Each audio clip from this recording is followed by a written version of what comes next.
नमस्कार दोस्तों है फिर से आपके अपने channel doctor Nishant homeopathic classes में। तो आज हम लोग एलेंस की नोट के दूसरे चैप्टर एसिटिक एसिड मेडिसिन के बारे में पढ़ेंगे। तो सबसे पहले हम लोग देखते हैं इसका कॉमन नेम, जो कि बहुत ही इम्पोर्टेंट है सारे एग्ज़ाम में। ये कॉमन नेम और उसका फार्मूला या फिर उसका फैमिली का नेम अक्सर पूछा जाता है, इसलिए इस पर विशेष ध्यान देनी चाहिए। तो इसका जो कॉमन नेम है वो है ग्लेशियल एसिटिक एसिड और इसका फार्मूला है CH3COOH। ये अक्सर काफ़ी पूछा जाता है, इसलिए इस पर ध्यान देना चाहिए। एसिटिक एसिड का जो कॉमन नेम है वो है ग्लेशियल एसिटिक एसिड और फार्मूला जो है वो क्या है, CH3COOH। अब चलिए, अब हम लोग आगे एक एक करके इसके सिम्टम को देखते हैं। इससे हर एक जो कॉमन पब्लिक सर्विस एग्ज़ाम होते हैं उनमें अक्सर इससे क्वेश्चन आता ही है। और आप इसमें बीच बीच में देख रहे होंगे ये रेड कलर से इसमें लिखा हुआ है, ये सब बहुत ही इम्पोर्टेंट इसका रेड लाइन सिम्टम है। तो इसको हम लोग बहुत ही ज़्यादा ध्यान से इसको याद करेंगे। तो चलिए देखते हैं एक एक करके। Adapted to pale lean person with lax flabby muscle. ये कौन से पर्सन पे ज़्यादा एक्ट करता है? जो कि लीन person with lax flabby muscle होता है, जिसका जो मसल होता है वो ढीला ढाला सा होता है। और पेल फेस वैक्सी, जो पेल फैक्स होता है मतलब कि उसमें खून की थोड़ी कमी होती है, उस तरह के पेशेंट में ये बहुत काम आता है। इसलिए ये फेरम फॉस भी इसमें काफ़ी काम आता है या फेरम मेट भी इसमें काम आता है। और हिमरेज ब्लड जहाँ डिस्चार्ज होता है उसमें भी एसिटिक एसिड काम आता है। कहाँ से? From every outlet, nose, throat, lung, stomach, bowel, uterus. इसमें फेरमेट और मिलीफोलियम भी इसमें काम आते हैं। किसमें? जिसमें हर एक म्यूकस आउटलेट जैसे कि nose, throat, lungs, stomach, bowel, uterus, कहीं से भी अगर हेमरेज हो रहा हो तो एसिटिक एसिड का यूज किया जाता है। फिर यह है मेट्रोरेजिया, जिसमें इरेगुलर मेंस्ट्रुअल ब्लड अगर आ रहा है तो भी। और विकारियस क्या होता है? विकारियस मेंस्ट्रुएशन आपने पढ़ा होगा, मतलब कि नॉर्मल वेजाइनल ब्लीडिंग से के अलावा, यानी कि जैसे कि नोज से अगर आ रहा है, थ्रोट से आ रहा है तो उसको क्या बोलते हैं? विकारियस। तो विकारियस ब्लीडिंग होगा। ट्रॉमेटिक एपिस्टेक्सिस, मतलब नाक से ब्लीडिंग होगा तो उसमें ये एसिटिक एसिड को काम आएगा, लेकिन उसमें अर्निका भी काम आ सकता है, तो इसलिए अर्निका में भी ये सिम्टम पाया जाता है। Marasmus and other wasting disease, जैसा कि हमने देखा कि मेरास्मस अगर हुआ है और अदर कोई भी वेस्टिंग डिजीज है जैसे क्वासियोरकर भी हो सकता है और बच्चों में, तो उसमें हम लोग एब्रोटेनम, आयोडियम, सैनिकुलर, ट्यूबरकुलिनम ये भी हम लोग यूज करते हैं। और ग्रेट प्रोस्टेशन, मतलब बहुत ही कमजोरी, वीकनेस जैसा फील होगा आफ्टर इंजरी। कब फील होगा? After injury. ये बहुत सारे एग्जाम में ये वाला पूछा गया है।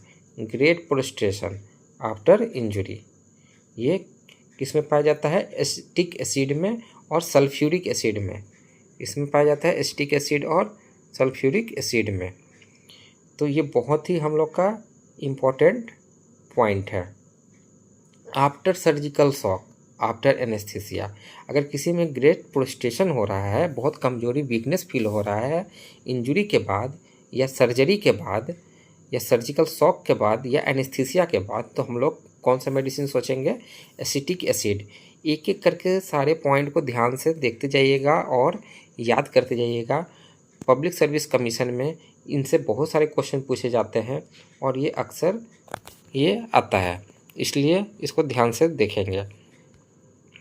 अब देखते हैं अगला जो सेंटेंस है वो है थ्रस्ट। कैसा थ्रस्ट है? Intense burning insatiable even for large quantity in dropsy, diabetes, chronic diarrhoea. Thirst किस में बहुत होता है? ड्रॉप्सी में, जबकि ड्रॉप्सी में अक्सर आप देखेंगे थ्रस्ट नहीं होता है, लेकिन इसमें आपको थ्रस्ट देखने को मिलेगा। ये बहुत ही इम्पोर्टेंट पॉइंट है। और डायबिटीज़ और क्रोनिक डायरिया में भी आपको बहुत ही ज़्यादा बर्निंग इंटेंस थ्रस्ट देखने को मिलेगा, बहुत ज़्यादा पानी पीने की इच्छा होगी, but no thirst in fever. लेकिन जब फीवर होगा तो उसमें थ्रस्ट देखने को नहीं मिलेगा। ये रेड लाइन सिम्टम है एसिटिक एसिड का। Sour belching and vomiting of pregnancy, sour जो खट्टा डकार होगा, वोमिटिंग होगा प्रेगनेंसी में। Burning water brash and profuse salivation, burning water brash होगा और प्रोफ्यूज सेलिब्रेशन होगा, यानी कि जो मुंह में जो पानी आएगा बहुत ही ज़्यादा पानी जलन जैसा फील होगा और बहुत ही ज़्यादा सेलिब्रेशन होगा। अब सेलिब्रेशन डे एंड नाइट, मतलब वो लगातार होते रहेगा, किसी भी चीज़ से उसको आराम नहीं मिलेगा। ये कौन सा मेडिसिन में और है? लैक कैनाइनम में। अगर सेलिब्रेशन दिन और रात लगातार नहीं, सिर्फ नाइट में है, सिर्फ नाइट में, तो कौन सा देंगे? मर्कसोल। तो कौन सा देंगे? मर्कसोल मेडिसिन देंगे। Diarrhoea copious exhausting great thirst इन ड्रॉप्सी, अभी आपको बताया था कि अगर बहुत ज़्यादा थर्स्ट है किसमें? ड्रॉप्सी में। ड्रॉप्सी में अगर थर्स्ट नहीं है तो कौन सा होगा? एपिसमेल। लेकिन यहाँ पे कौन सा है?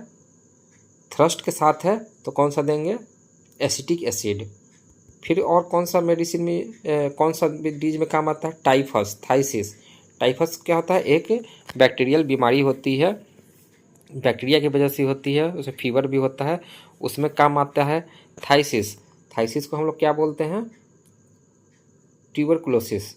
ट्यूबरकुलोसिस विथ नाइट स्वेट, इसमें रात में बहुत हम लोग को पसीना होगा तो भी ये मेडिसिन काम आती है। ट्रू क्रूप, ट्रू क्रूप क्या होता है? जिसको हम लोग आम बोलचाल में बोलते बहुत ज़्यादा खांसी आता है, खांसते खांसते हालत ख़राब हो जाता है ना। अपर रेस्पिरेटरी ट्रैक में इन्फेक्शन होता है और बहुत ज़्यादा खांसी होता है। और हिसिंग रेस्पिरेशन, मतलब सांस छोड़ने में खास करके जब साउंड आने लगता है तो उसको बोलते हैं hissing respiration. Cough with inhalation, cough कब होगा? इनहेलेशन में जब कफ होगा तो हम लोग क्या करेंगे? इस मेडिसिन के बारे में सोचेंगे, लेकिन इसमें स्पॉन्जिया भी दे सकते हैं। लास्ट स्टेज में inhalation of vapour of cider vinegar has been successfully used in croup and malignant diphtheria. Cider vinegar यानी एसिटिक एसिड को क्या बोला जाता है? एसिटिक एसिड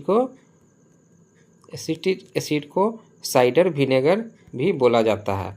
तो साइडर विनेगर जो है वो क्या, एक minute, cider vinegar has been successfully used in croup and malignant diphtheria. Cider vinegar क्या है? ये यूज किया जाता है मैलिग्नेंट डिप्थेरिया और क्रूप में यूज किया जाता है।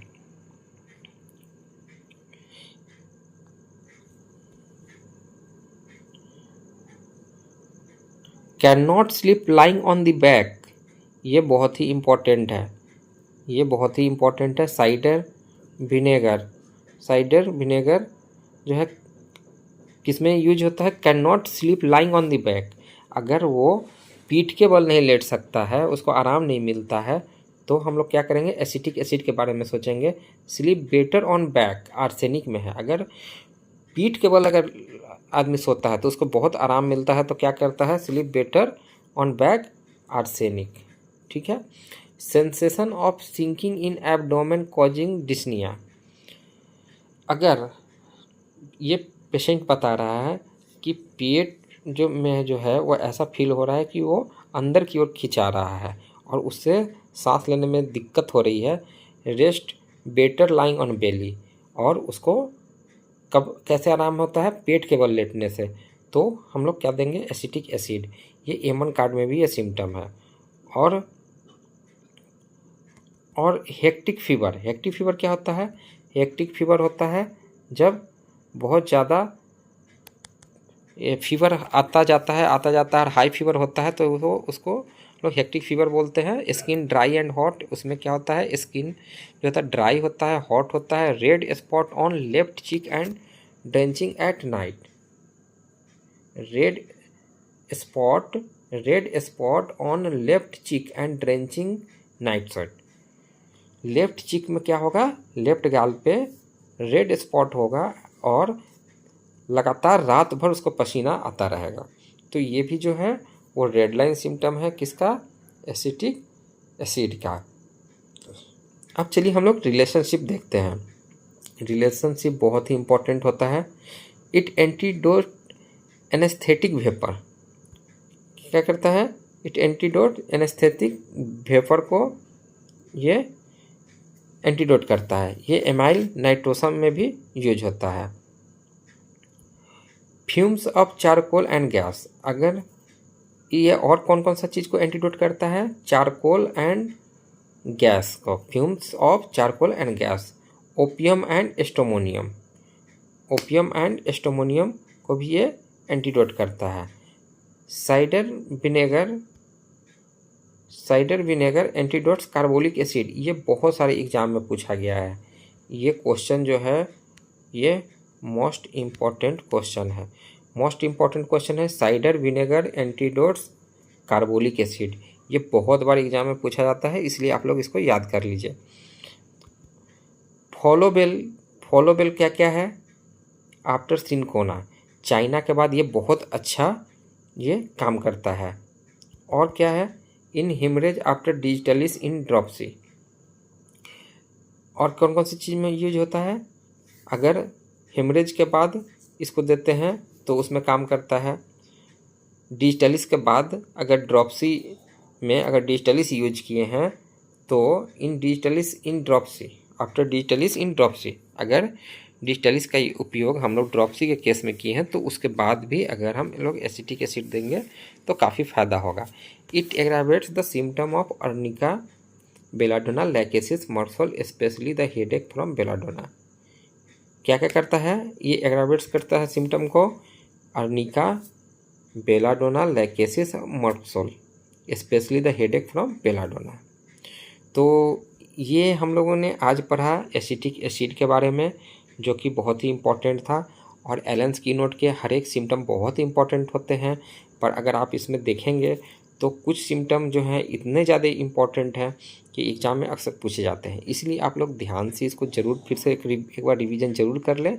और अगला जो है फिर से मटेरिया मेडिका का अगला चैप्टर हम लोग दूसरे वीडियो में कवर करेंगे। तो चैनल पे बने रहने के लिए धन्यवाद, और आप लोग चैनल को लाइक सब्सक्राइब करना बिल्कुल भी नहीं भूलें। तो मिलते हैं नेक्स्ट वीडियो में। Thank you so much.